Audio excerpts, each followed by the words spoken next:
కుంభోద్భవుడు ఎవరండి? అగస్త్య మహర్షి. ఆయన్ని కుంభోద్భవుడు అని ఎందుకంటారో తెలుసునా? వశిష్ఠుడు కూడా కుంభోద్భవుడే వాస్తవంగా చెప్పాలంటే. అగస్త్యుడు ఎత్తింది ఒకటే జన్మ, ఆయన కుంభం నుంచే పుట్టాడు. వశిష్ఠుడు 3-4 జన్మలు ఎత్తాడు. ఒక జన్మలో ఆయన బ్రహ్మకి కుమారుడు, ఇంకో జన్మలోనే ఊర్వశీ తనయుడుగా కుంభం నుంచి పుట్టాడు అగస్త్యునితో పాటుగా. ఇంకో జన్మ కూడా ఉంది వశిష్ఠుడికి, అరుంధతి భర్తగా. 3-4 జన్మలు ఉన్నాయి వశిష్ఠుడికి. దానికి ఏవో శాపాలు వరాలు ఉన్నాయి, అవి మనకు అప్రస్తుతం. అగస్త్యుడికి ఒకటే జన్మ. వీళ్ళు కుంభోద్భవులు అంటే అర్థం మనం ఇవాళ చాలామంది జవాబు చెప్పలేక ఇబ్బంది పడతాం. ఏమిటండి హిందూ దేవతల్లో ఈ మహర్షులు కొండల్లోంచి పుట్టారంటారు, అశ్వంలోంచి పుట్టారంటారు, చెట్టు నుంచి పుట్టారంటారు, గాడిద నుంచి ఎవరో పుడతారండి అలాగా? ఇలాంటి వచ్చినప్పుడే ఇగో నా ముందు కూర్చున్న కుర్రాళ్ళు ఉన్నారే, యువకులు కాస్త ఆలోచన చేయాలి. పురాణాల్లో ఎందుకుంటాయి ఇలాంటి విషయాలు? ఇవన్నీ ఏవో కూర్చుని రాశారన్నాం. అగస్త్యుడు వశిష్ఠుడు ఇద్దరూ కూడా విద్యుత్ బ్యాటరీ కనిపెట్టడానికి చాలా ప్రధానమైన పరిశోధన చేశారు. బ్యాటరీని విద్యుత్ ఘటం అంటారు. ఘటం అంటే కుంభం. ఆ కుంభం రూపంలో, బ్యాటరీ రూపంలో విద్యుత్తు పుట్టడానికి కారణమయ్యారు వీళ్ళు. కాబట్టి కుంభోద్భవులు అన్నారు వీళ్ళని. ఎలా కారణమయ్యారో ప్రమాణ సహితంగా చెబుతా. అగస్త్య సంహిత అని ఒక గ్రంథం ఉంది. ఇటీవల అదృష్టవశాత్తు దాన్ని చదవడం సంభవించింది. నాకు బహు పుస్తకాలు చదివే అలవాటు ఉంది కాబట్టి. భారతీయ వైజ్ఞానిక పరంపర అని సురేష్ సోని అని గుజరాత్లో ఒక పెద్ద మనిషి, మహాపండితుడు, మహాశాస్త్రవేత్త, భారతీయ ఋషుల యొక్క వైజ్ఞానికత ఎంత గొప్పదో పెద్ద పుస్తకం రాశాడు. దాన్ని బెల్లంకొండ మల్లారెడ్డి గారు తెలుగులో అనువాదం చేశాడు. ఆ పుస్తకం ఏదో నేను అసలు ఇది ఏదో ఉంది, ఈ కథల వెనకాల ఏదో ఉందని తపన పడితే దొరుకుతుంది, భగవంతుడు అనుగ్రహిస్తాడు. నాకెవడో కొరియర్లో పంపించాడు దాన్ని, దైవానుగ్రహం కాకపోతే ఒకటి. తపన పడితే వస్తుంది అంతే. అక్కడి నుంచి నేను వెంటనే ఆ పుస్తకాన్ని నిత్యపారాయణలో పెట్టి చెబితే అద్భుతమైన విషయాలు తెలిసాయి. అప్పుడు వశిష్ఠుడు అగస్త్యుడు కలిపి విద్యుత్తును నిల్వ చేసే విధానాన్ని, బ్యాటరీని కనిపెట్టారు కుంభం రూపంలో. దాన్ని వాళ్ళ అగస్త్య సంహితలో రాశారు. అక్కడ సంస్థాప్య మృణ్మయే పాత్రే తామ్రపత్రం సుసంస్కృతం ఛాదనాచ్చిగ్రీవేన చ ఆర్ద్రాభిః కాష్ఠపాంశుభిః దస్తాలోధ నివేష్టవ్యక పారదాచ్ఛాదితస్తతః సంయోగాజ్జాయతే తేజో మైత్రావరుణి సంజ్ఞితం అని స్పష్టంగా ఉంది అగస్త్య సంహితలో. మైత్రావరుణ సంజ్ఞితం, మిత్రావరుణుల యొక్క కలయిక వల్ల ఈ తేజస్సు పుట్టింది. మిత్రుడు అంటే సూర్యుడు, వరుణుడు అంటే జలము. జలశక్తి సౌరశక్తి లేకుండా విద్యుత్తు పుడుతుందా? మైత్రావరుణి అంటే అర్థం అది, మిత్రావరుణులు అంటే అర్థం అది. దాన్ని పురాణ కథ వీళ్ళు చేసిన ప్రయోగం ఏమిటంటే సంస్థాప్య మృణ్మయే పాత్రే, మట్టి కుండ తీసుకున్నారు, తామ్రపత్రము సుసంస్కృతము, దాని లోపల దీర్ఘచతురస్రాకారంలో ఒక రాగి పలక ఏర్పాటు చేశారు. దాని మీద ఛాదనా చికిగ్రీవేన, చికిగ్రీవము అంటే మనకు మామూలుగా అర్థం ఏమొస్తుంది? నెమలి మెడ. చికిగ్రీవం అంటే అంతే కదా, మనం అంతే అనుకుంటాం. నెమలి మెడ కోసుకొచ్చి అక్కడ పెట్టాలేమో అనుకుంటాం. పిపి హోలే గారిని ఒక పండితుడు నాగపూర్ యూనివర్సిటీలో ఉండి ఆయన ఈ శ్లోకం చదివాట సంస్కృత అధ్యాపకుడు ద్వారా. ఆయనకి ఇదే తోచింది పాప, ఆయన సంస్కృతం వాడు కదా, ఈయన సైన్స్. చికిగ్రీవం అంటే నెమలి మెడ కదా అని, నెమలి మెడ కోసి ఇక్కడ పెట్టాలేమో, బతుకున్న మెడ కోస్తే బాగుండదు కదా అని ఒక జూకి వెళ్ళి ఆయన, అయ్యా మీ దగ్గర నెమళ్ళు ఉన్నాయంటే ఉన్నాయి, ఏ నెమలైనా చనిపోయినప్పుడు నాకు చెప్పండి అన్నట్టు. ఇంకా కాస్త మంచివాడు పాపం, చంపేయలేదు. అంటే వాళ్ళు సరే ఎందుకని ఏమిటంటే ఏదో ప్రయోగానికండి, చనిపోయినప్పుడు చెప్పండి, ఆ మెడ నాకు కావాలి అన్నట్ట. సరేనండి మీ అడ్రస్ ఇచ్చి వెళ్ళండి, మేము తెలియపరుస్తాం అన్నట్ట. ఆ తపనలో ఆయన ఉండిపోయి ఒక 6 నెలల పాటు కనిపించిన వాడి దగ్గరికల్లా అన్నీ దొరికాయి. అయ్యే ప్రయోగానికి చికిగ్రీవం దొరకలేదయా, ఎందుకంటే కుండ దొరికింది, రాగి పలక దొరికింది, దాని మీద చికిగ్రీవంతో కప్పమన్నారు. ఆర్ద్ర పాంశుభిగి, కాష్టపాంశులు, రంపపొట్టు, తడిసిన రంపపొట్టు వెయ్యమన్నారు. మొత్తం కుండలో సగం వరకు నిండేలాగా తడిసిన రంపపొట్టు వేయమన్నారు. ఆ పైన దస్తాలోధ నివేష్టవ్యగా, దస్తాలము యశదము అంటే జింకు వెయ్యమన్నారు. ఆ పైన పారదాచ్ఛాదితస్తతః, పాదరసం వెయ్యమన్నారు. ఇవన్నీ వేస్తే విద్యుత్తు పుడుతుంది అన్నారు. అన్నీ దొరికాయ్యా, ఈ నెమలి మెడ దొరకట్లేదు అని నలుగురు దగ్గర అనడంలో ఒక ఆయుర్వేద వైద్యుడి దగ్గర అన్నట్ట. ఆయన నీ ఇల్లు బంగారంగా, ఇంకా నయం, నెమలిని చంపేసావు కాదు, చికిగ్రీవం అంటే నెమలి మెడ కాదయ్యా, నెమలి మెడ రంగులో ఉంటుంది ఒక పదార్థం, దాన్ని కాపర్ సల్ఫేట్ అంటారు, CuSO4 కాపర్ సల్ఫేట్, ఆ రంగులో ఉంటుంది, అది వేస్తే చాలు అని చెప్పాట. అప్పుడు తెలుసుకొచ్చి ఆ పదార్థం వేశాడు.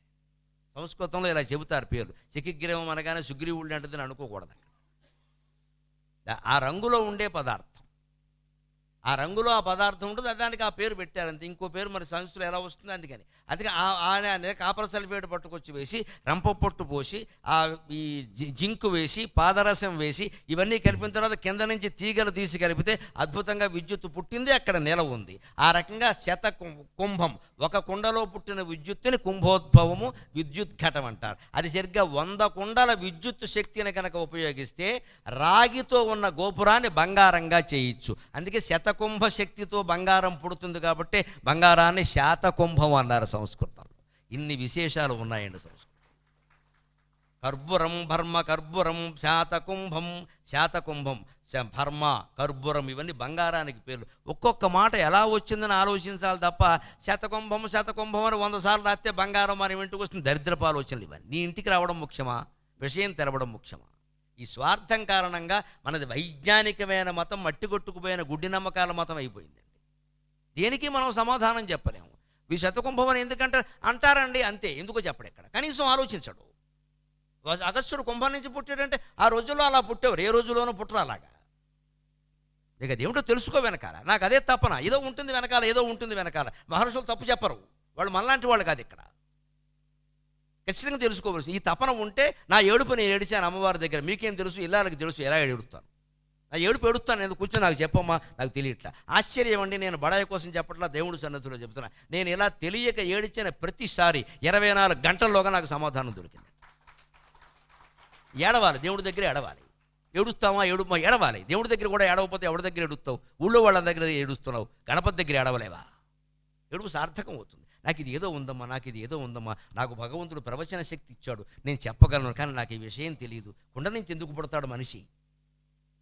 దానికి పురాణ కథ ఎంత గమ్మత్తుగా చెప్పారో తెలిసి విచిత్రంగా ఉంటుంది, కొంచెం ఇబ్బందిగా కూడా ఉంటుంది. విద్యుత్తు పుట్టిన విధానాన్ని వాళ్ళ కథ రూపంలో ఏం చెప్పారంటే, సూర్యుడు వరుణుడు ఇద్దరు ఊర్వశిని చూసి మోజుపడ్డారట. ఊర్వశి ఎవరు? మెరుపుతీగ. విద్యుత్ ఎక్కడి నుంచి పుడుతుంది? మెరుపుతీగ నుంచే కదా. మెరుపుతీగ ఊర్వశి. స్వర్గంలో ఉండే అప్సరసలు ఎవరండి? ఊర్వశి అంటే మెరుపుతీగ. అంటే మెరుపుతీగ పుట్టాలి అంటే సూర్యుడు వరుణుడు మోజుపడాలి. అంటే సౌరశక్తి, జలశక్తి. జల విద్యుత్తు లేదా, సౌర విద్యుత్తు లేదా, పవన విద్యుత్తు లేదా, థర్మోకోల్ విద్యుత్తు లేదా. ఈ కథను వాళ్ళు మనకు అర్థం కావడం కోసం ఏం చెప్పారంటే, సూర్యుడు వరుణుడు ఇద్దరు ఊర్వశిని చూసి మోజుపడ్డారు, ఆవిడ అంగీకరించలేదు, దాంతో వీళ్ళకేమో ఆ భావన కారణంగా వీర్యస్ఖలనం అయింది, దాన్ని ఒక కుండలో జాగ్రత్త చేశారు, కుండలోంచి ఇద్దరు పుట్టారు. What is this non sense? కానీ ఇట్ ఈస్ విత్ సెన్స్. ఆ రోజుల్లో మీరు ఒక్కసారి ఆ పూర్వకాలానికి వెళ్ళండి. ఆ రోజులు ఎన్ని వేల ఏళ్ల క్రితం కథ ఇది. అప్పుడేం టీవీలు ఉన్నాయా, పుస్తకాలు ఉన్నాయా, అచ్చుందా, ఇలా చెప్పడానికి మనుషులు కూర్చుంటారా, మైకులు ఉన్నాయా? కానీ విజ్ఞాన శాస్త్రాన్ని జనంలోకి పంపించాలి అంటే కుటుంబ సంబంధమైన కథ, సక్రమ సంబంధమో అక్రమ సంబంధమో ఏదో ఒకటి పెట్టి ఘాటుగా నాటుకునేలా చేయకపోతే విషయం వెడుతుందా? ఆ ఋషుల గొప్ప నమ్మకం ఏమిటంటే, మనం ఇలా ముందు దీన్ని ప్రచారం చేసేస్తే తర్వాత గుజరాత్లో సురేష్ సోనీ గారు పుడతాడు, ఆయన విషయం చెబుతాడు, తర్వాత ఏమో బెల్లంకొండ మల్లారెడ్డి పుడతాడు, వీలైతే గరికపాటి నరసింహారావు కూడా పుడతాడు. ఎవడో ఒకడు పుడతాడు, ఎవడో ఒకడు తెలుసుకుంటాడు, వాడు ఎప్పుడో చెబుతాడు. మనం ఈ పని అయితే చేయాలి కదండి అని వాళ్ళు పని మానేయలేదు. ఇలా పెట్టేశారు కథని అనుకొని, కాసేపు తిట్టుకొని, మనం కొండలోంచే పుట్టాము అనుకొని, మన తల్లిదండ్రులకి మనోభ్రాంతి అనుకొని, స్ఖలనం అనుకొని, ఏమన్నా అనుకొని విషయం చెప్పేశాం కదా. ఎంత గొప్పవాళ్ళండి వాళ్ళు, ఏ పేరు ఆశించకుండా అప్రతిష్టకు కూడా సిద్ధపడినటువంటి వశిష్ఠుడు, అగస్త్యుడు ఎంత గొప్పవాళ్ళండి. అగస్త్య సంహిత, అగస్త్యుడు కనిపెట్టిన విషయాలు అనేకం ఉన్నాయి. ఆసక్తి ఉన్నటువంటి వాళ్ళు ఆ సురేష్ సోనీ గారి పుస్తకం ఉంది, భారతీయ వైజ్ఞానిక పరంపర అని, తెప్పించుకుని చదవండి, తెలుస్తుంది. ఇది వశిష్ఠ కుంభోద్భవ గౌతమాది మునీంద్రదేవార్చిత శేఖరాయ. అటువంటి మహర్షులు వాళ్ళంతా వైజ్ఞానికులండి. కేవలం గడ్డాలు పెంచుకుని తపస్సులు మాత్రమే చేయాలి, విజ్ఞాన శాస్త్రంలో పరిశోధనలు చేశారు వాళ్ళు. ఆ గడ్డాలు కూడా వాళ్ళకి ఎందుకు పెరుగుతాయి అంటే, ఈ పరిశోధనా రంగంలో ఉండే శాస్త్రవేత్తలు కూడా మీరు గమనించిన వాళ్ళు గడ్డాలు పెరిగిపోతాయి. ఎందుకంటే నిత్యం ఈ షేవింగ్ చేసుకుంటూ కూర్చుంటే పని అడవదు వాళ్ళకి.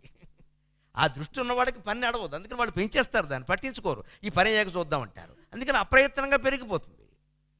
వాళ్ళ కుటుంబ సభ్యులు కూడా దాన్ని అర్థం చేసుకుంటారు. చంద్రార్క వైశ్వానరలోచనాయ, ఇందాక చెప్పుకున్నదే, ఒక నేత్రం చంద్రుడు, ఒక నేత్రం సూర్యుడు, ఒక నేత్రం అగ్ని. అదే మాట మళ్ళీ చెప్పాడు, 3 విడిగా చెప్పాడు. చంద్రార్క వైశ్వానరలోచనాయ తస్మై వకారాయ నమః శివాయ. యక్షస్వరూపాయ జటాధరాయ పినాకహస్తాయ సనాతనాయ సుదివ్యదేహాయ దిగంబరాయ తస్మై యకారాయ నమః శివాయ. యక్షస్వరూపాయ, యక్షులకు నాయకుడు కుబేరుడు. ఆ కుబేరుడు పరమ భక్తుడు శివుడికి. కానీ ఎంత భక్తుడైనా శివుడు అనుగ్రహించిన అమ్మవారిచ్చిన శాపం వాడికి తప్పలేదు. కుబేరుడు అంటే అర్థం ఏమిటంటే కుత్సితక బేరక యస్య సఖ కుబేరక. బేరము అంటే శరీరం, బేరం అంటే శరీరం సంస్కృతం. వేర అని కూడా అంటారు. వేర బేర వభయోర భేదక, బాబాలకి భేదం లేదు సంస్కృతం. అందుకని శరీరం కుత్సితమైంది. ఎందుకో తెలుసా? వాడే కాశీఖండంలో గుణనిధి. శివరాత్రి నాడు కాస్త ఏదో పూజ చేయడం వల్ల తెలియకుండా చేసినా తెలిసి చేసినా కొంత పుణ్యం వచ్చింది. మనం ఏం ప్రచారం చేస్తున్నాం? ఎన్ని పాపాలు వాడు చేసినా సరే వాడు భార్యని ఏడిపించుకుతున్నాడు, ఇంట్లో నగలన్నీ తాకట్టు పెట్టేశాడు, తల్లిదండ్రులను ఏడిపించుకుతున్నాడు, తండ్రి వీడి కారణంగా తల్లిని కూడా ఇంట్లోంచి గెంటేశాడు. ఎంత శిక్ష తల్లికి పడ్డానికి ఈ దుర్మార్గుడే కారణం.